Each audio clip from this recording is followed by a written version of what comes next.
Everyone says balance transfers are free money.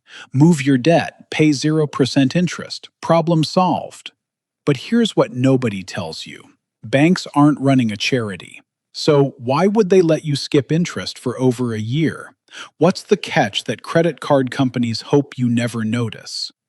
In the next few minutes, I'm going to break down how balance transfers actually work, the sneaky fee hiding in plain sight, the ticking clock most people ignore, and the one mistake that turns free money into a debt trap. Okay, so picture this. You owe $3,000 on a credit card. The interest rate is brutal, like 20-something%. Every month you pay, and somehow the balance barely moves. Annoying, right? Then you see an ad, transfer your balance, 0% interest for 18 months. And you think, wait, is this a scam? Or did I just find a cheat code for debt? Here's the truth. It's not a scam, but it's not exactly a cheat code either. There's a fee hiding in there, a clock that's always ticking. And if you mess up the timing, it can backfire hard. So let's actually break down what a balance transfer is, how banks make this work, and how you can use it without getting burned. So let's start super simple. A balance transfer is basically moving debt from one credit card to another. That's it. That's the whole concept.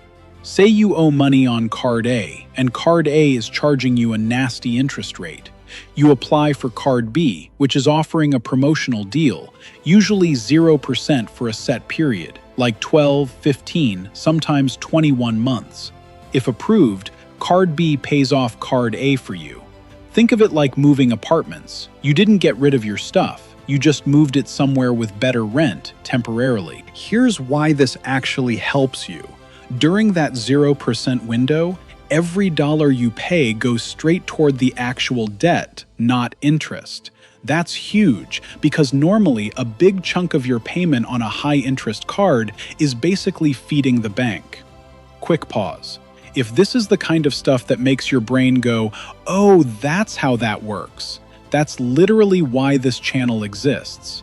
I take confusing financial stuff and break it down like I'm explaining it to a buddy at a coffee shop, not a finance textbook.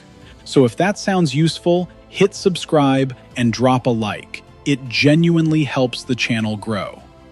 Now here's where it gets interesting, because banks don't do this out of kindness. First, the balance transfer fee. Most cards charge somewhere between 3 and 5% of the amount you're transferring. So if you're moving $3,000, that's $90 to $150 right off the top, just for the privilege of moving your own debt. It's like a moving company charging you to carry boxes you already own. Second, the clock. That 0% deal isn't forever. When that window closes, whatever balance is still sitting there starts accruing interest again, usually pretty steep, often 20 to 25%. So if you transfer debt and don't pay it down, you're right back where you started, except you've also paid a fee for nothing. There's an even nastier version called deferred interest, more common on store cards. If you don't pay off the entire balance before the promo ends, they can charge interest on the whole original amount, retroactively, as if 0% never happened. Always check if it's a true 0% offer or deferred interest. They are not the same. Here's a detail almost nobody talks about. Balance transfers can mess with your credit score temporarily in two specific ways. 1. Applying for a new card triggers a hard inquiry, which can ding your score a few points, usually temporary. 2. And this one's sneaky. Your credit utilization can shift. Your old card shows a low balance, your new card shows a big one. If that new balance is close to the limit, your utilization ratio spikes, which can lower your score even though your total debt didn't change at all. Okay, so knowing all that, how do you actually use a balance transfer the smart way? Step 1. Do the math on the fee. If the fee is 3% and you're saving way more than that in interest over the promo period, it's usually worth it. If the fee eats most of your savings, it might not be. Step 2. Figure out your payoff plan before you transfer anything. Take your total balance, divide it by the number of promo months, and that's roughly what you need to pay every month to wipe it out before interest kicks back in. Step 3.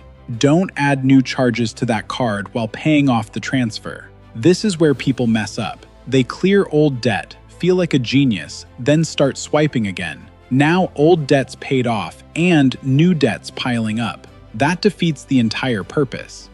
Step 4. Know your promo end date like it's a birthday you can't forget. Mark it on your calendar. The moment that window closes, any leftover balance starts costing you real money again. So really, a balance transfer isn't free money, and it isn't a trap either. It's a tool.